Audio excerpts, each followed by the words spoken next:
There are only three things that have remained constant throughout this NDE. Brandon, my guru, and Chow-Chow-Bang the cat. My guru doesn't count. He's divine. And he is mine because he is also your and every other soul's who once accepts and surrenders to him. That's what saviors do. They make you theirs if you make them yours. Everyone and everything else are temporary. Brandon and I have many lifetimes connecting us. Jeanette and I too. But my Maharaji and I have an eternity together. Always had and always will have. He's mine. He belongs to many others, but he is mine. And I am his. Only his. I do not belong to anyone or anything else. Everyone else is simply on loan.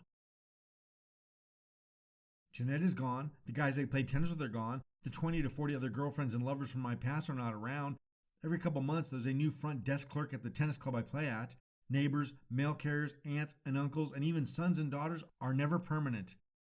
Few make it with you just one entire life, let alone several. Brandon is a permanent fixture in my heart, now. But the first 0 to 26 years of my life, he wasn't even the proverbial gleam in my eye. We've had many, many lives together, but our relationship is not eternal. The only thing in my life which I interact with daily is my guru and Chow-Chow-Bang the cat. I dread and deny the inevitable day when my close daily friend and pal, Chow-Chow-Bang, leaves me for that great gig in the sky.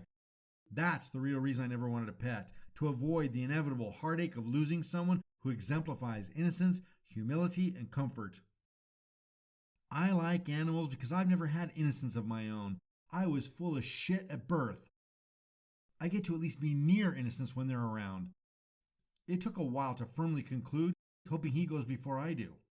I often felt my dying first would be way easier, but then I thought of how much I'd freak out about who's going to care for him if not me. We understand each other, and it would take too long to get well enough acquainted with him to let him be the free, well-rounded spirit he is in this life. If I die with Chow-Chow on my mind, that binds us karmically, and I don't want any karmic bindings forcing me back to the world. Chow-Chow reveals the depth of my attachment to loving worldly things regularly. Several times he has disappeared. As a free spirit with his own entry-exit access to the big outdoor world, he comes and goes as he pleases. But he is smart, and usually within a visible circumference of the house. He occasionally breaks from his reliable routines and goes on some mysterious adventure which only he knows about, and I begin to mourn. By nightfall, I am totally convinced I won't see him again and doing all I can to come to terms with what I know to be true. That time of death is predetermined, he and I have limited time together anyway, his ultimate experience as a soul is not my responsibility, and blah, blah, blah. My shoes are on, flashlight in hand as I scour the forest, calling his name, unable to focus on much else. Yes, Chow-Chow certainly has the capacity to bind me to the material phenomena if I am not careful with my loving attachment for him. Let me repeat, whatever we are attached to in this life is what we will be bound to associate with in the next life. Take your pick. Friends or enemies, pets or God, whatever you desire and are attached to in your mind and heart is what you're getting. Your final thoughts at death carry a lot of weight to where you go next. My Maharaji has mentioned to a few devotees over the years some animals that become pets to devotees were once his devotees who lost their way and are now in animal incarnations. When it is Chow-Chow's time, I hope to make him comfortable, hold him close, and have Harinam Kirtan playing non-stop so he can cross through the portal and begin a human life with spiritual sanskars. The other day, he parked his furry butt at the doorway of the meditation satsang room and meowed until I opened the door so he could nap inside. I conceded but told him with a playful finger wag, "But not in the altar. You can nap in the big space." And the two closet doors to the altar remained closed.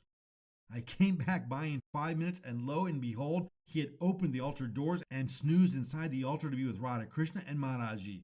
How he opened the freaking doors is a mystery. That sanskars, baby. He wanted to be near God and Guru and made it happen.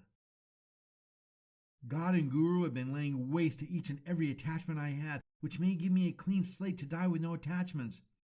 It is their grace, but be careful what you wish for. I have had many heartfelt pleas to my spiritual master to do whatever he felt was necessary to help me become spiritually perfected and not return to the shabby material phenom ever again. So if he is taking a wrecking ball to my life, it is because I asked for it. The way to God is most often a purification by fire process. He totally wrecked Job's life in the Tanakh account, and when Job questioned him, God set him straight. Mine is not to reason why, but to do and die. Tennyson. I try not to ask what is God's plan, striving instead to accept the changes as gracefully as I can, which I fail at regularly. I suspect the trick is to align our material attachments to our spiritual ambitions.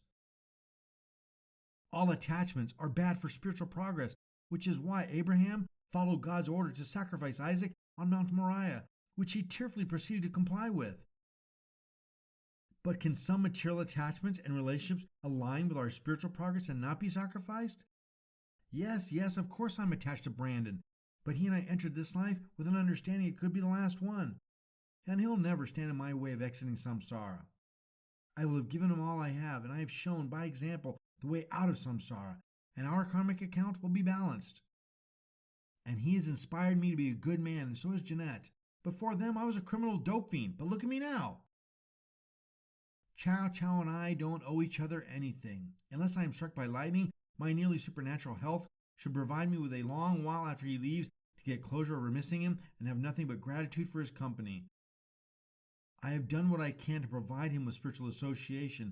He sees my guru speak on video, listens to kirtan, and even joins me sometimes in my home satsang room during meditation.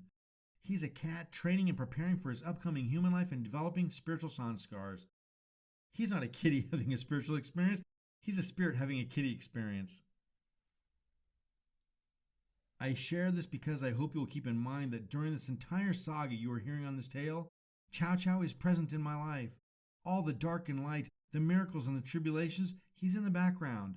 He may not be mentioned in my tales of lonely woe and adventurous journeys, but he is. Keep that in mind. I'll try to mention him from time to time, just to remind us all that even in the midst of fortunes and misfortunes, there are constants. That's God's grace through mercy.